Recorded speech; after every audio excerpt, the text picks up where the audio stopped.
Indeed, Maddie Rivera, live for us in D.C. Maddie, thank you. All right, for more, let's bring in today's political panel. Here with us, Axiom Strategies Republican strategist Erin Maguire and Precision Strategies Vice President Rich Lucchetti. Thank you for being here, Erin and Rich. Let's dive in. I thought it was interesting that former Vice President Kamala Harris and presidential candidate is addressing these young voters, but doesn't do it in person. Does it by phoning in, essentially, a 2-minute taped video. Let me start with you, Rich, actually. Was that the right approach? I mean, trying to, put her back in the spotlight and energize young Democrat voters, but don't show up in person?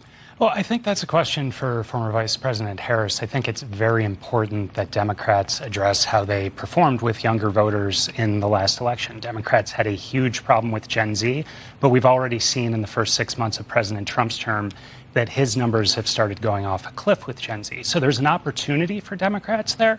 They're going to need to seize it over the next 18 months. So, Erin, Nancy Pelosi did show up in person. You heard some of what she had to say in Maddie's report, but here I want to play a little bit more of it for you and get your reaction. Gen Z has a really important role. Voters for the future. The future, it belongs to you. It's where you will live. So whether we're talking about having a safe planet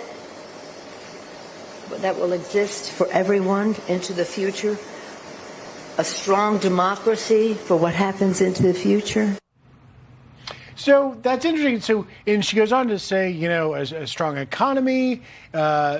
She's really trying to help define the issues, right? Environment, economy, fairness. What do you make of that? Is that the message that Pelosi has that is going to help Gen Z, Democrats win back Gen Z voters? If Democrats think that Nancy Pelosi is the person to help them win back Gen Z voters, man, do I have a bridge to sell you in Brooklyn.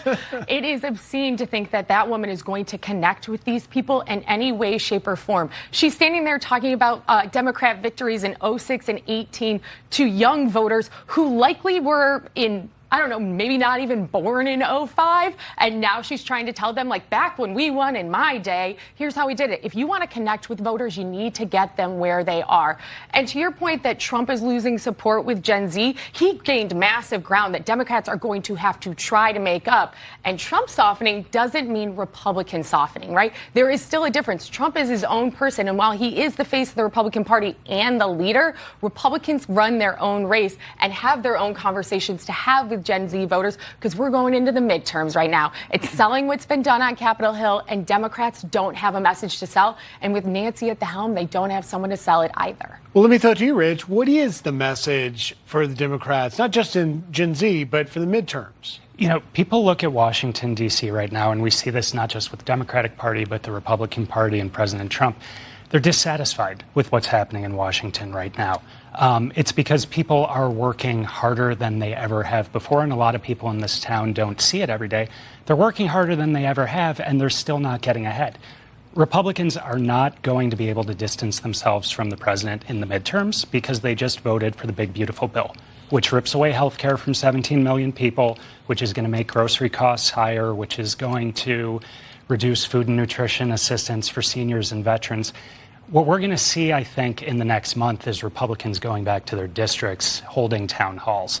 And we'll be able to read a lot into how much voter anger there is directed at Republican members of Congress. I'm sure we all remember the 2011 midterms and that level of anger after the Affordable Care Act, and we'll be able to read a lot into that. That's a great point. It'll be interesting to see what the summer town halls bring, but let us show you some of Fox's polling, because Maddie Rivera in her report had, by a 10-point margin, Republicans 43% had a better plan than the 33% Democrats. But when you break it down by party, and I think we show you here, that's what Maddie had. But then let's go to break it down by party. You see here which party has the clear plan for dealing with problems facing the country. Among Democrats, only 51% said Democrat Party. Among Republicans, nearly 80% of Republicans did. So is there a bit of honest confessing going on here that Democrats actually aren't as confident about their party and the having of a plan? Well, I think you should look at that question, which is who has a clearer plan.